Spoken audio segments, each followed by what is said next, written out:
4,000 of you in here. That is energy that makes me, get goosebumps, as a good friend of mine says all the time. I think we have a fantastic future in this group, just because of the energy and the commitment and the passion that you guys feel. Peter said before that nothing is impossible. You can do anything. Everybody can.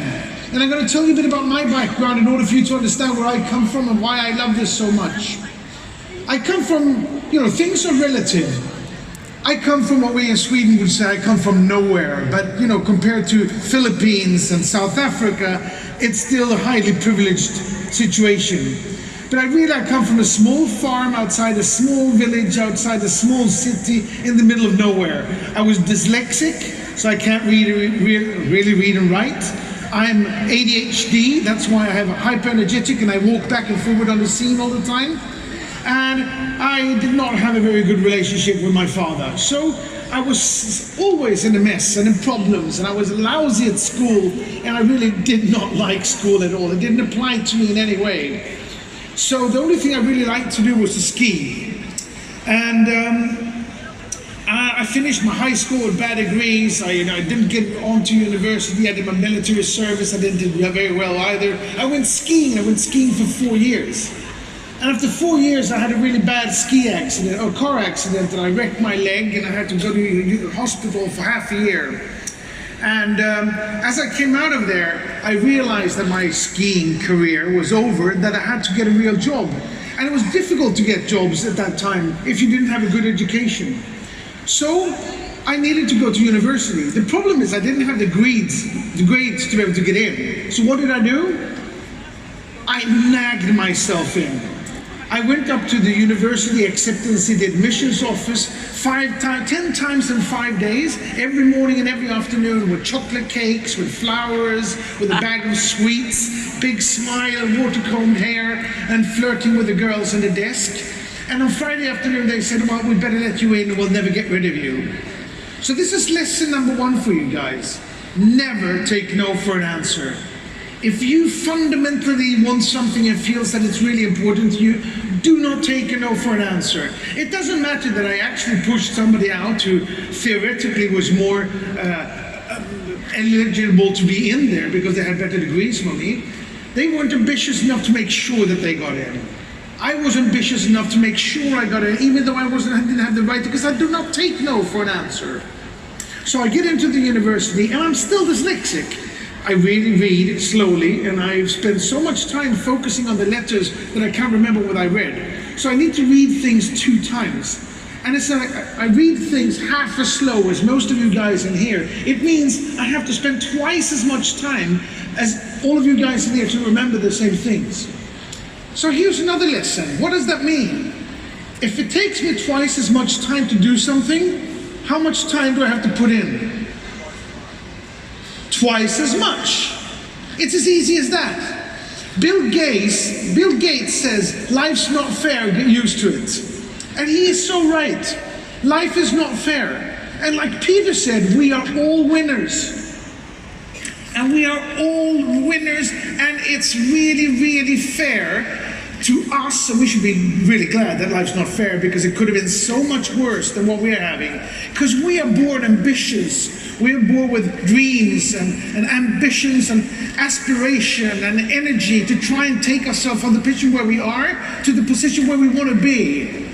And that makes us incredibly fortunate, because most people are lazy and dumb in the sense that they don't believe in themselves, they don't have any dreams for the future, they have no ambitions.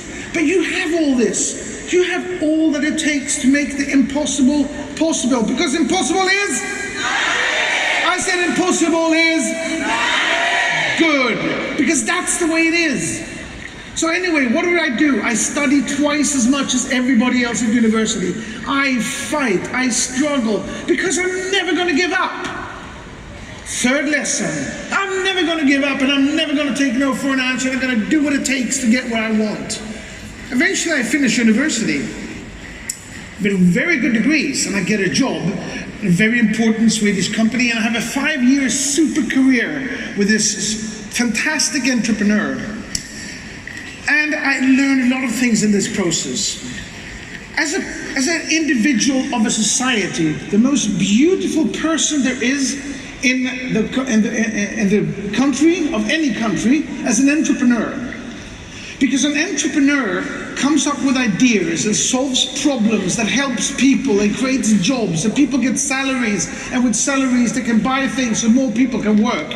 The essence of capitalism and prosperity is an idea, is an entrepreneur. And what do you need to become an entrepreneur? You need an idea. Does it have to be a good idea? No, it can be a stupid idea, as long as you can sell it. So if the most beautiful person for the society is an entrepreneur, the most beautiful person for an entrepreneur is the salesperson. Because the salesperson creates true value. They are the person who pays every bill. And is there anybody in here who's never had an idea? Thank God not. So we all have ideas, and that's all you need. And with Crowd1, you don't even need an idea. We'll give you the ideas. We'll give you everything you need to be an entrepreneur. All the tools, the background, the web, the back office, the transformation systems. We'll give you everything you need. Does that mean that everybody's going to get rich? No. Crowd1 is not a charity organization. It is not self-fulfilled that you'll be rich just because you're part of Crowd1.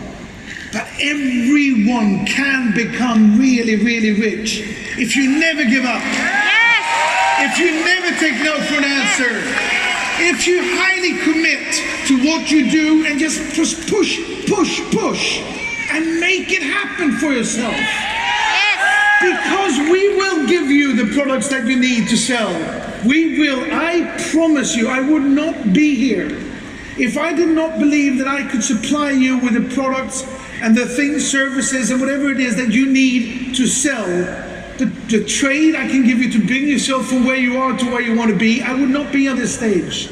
I will break my back over the next 10 years to supply you with the products that will make you take yourself to where you want to be. So, we are on a fantastic voyage. We are going to change things fundamentally.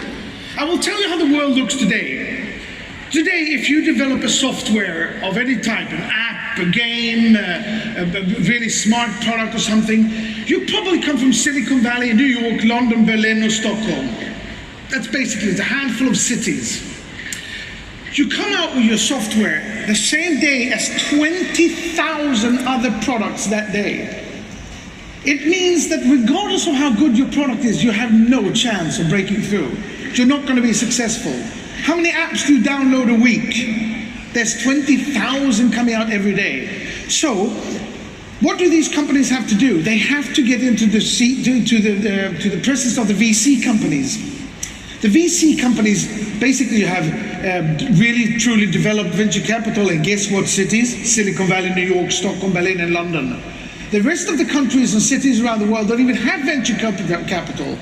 So these software companies have to get to the venture capital companies, show what they have, beg them for money, and the VC companies only have time to look at 1,000 companies a year, so just the chance of getting in is minimal. Then they invest in 5 companies, so the chances are if you're in, the chances you'll get money is, And if you get in, you get the money. They take 40% of your company, they give you $110 million, 10 for operations and 100 million for advertising around the world, the Western world. And you do this by sending all the money to Silicon Valley where they don't need the money, to the monopolist Google and Facebook who have stolen your digital identities, who have stolen the assets and the true values that you create every day within your networks, within your community, your friends. And they force these people to put advertising based on the content that you are producing. And then because nobody ever tricks on a banner, or very seldom, it becomes really high customer acquisition costs. And these apps eventually get fairly big and start making money. And all the money that's gone to advertising for the customer acquisition gone to Silicon Valley. And eventually these companies become successful. 10, 15 years after that, they start looking at Philippines, South Africa, Argentina.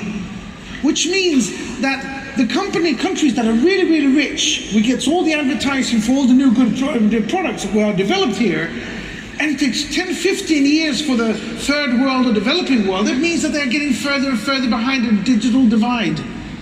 It means that they're getting relatively poorer because it's new technology that's pushing production and productivity and wealth.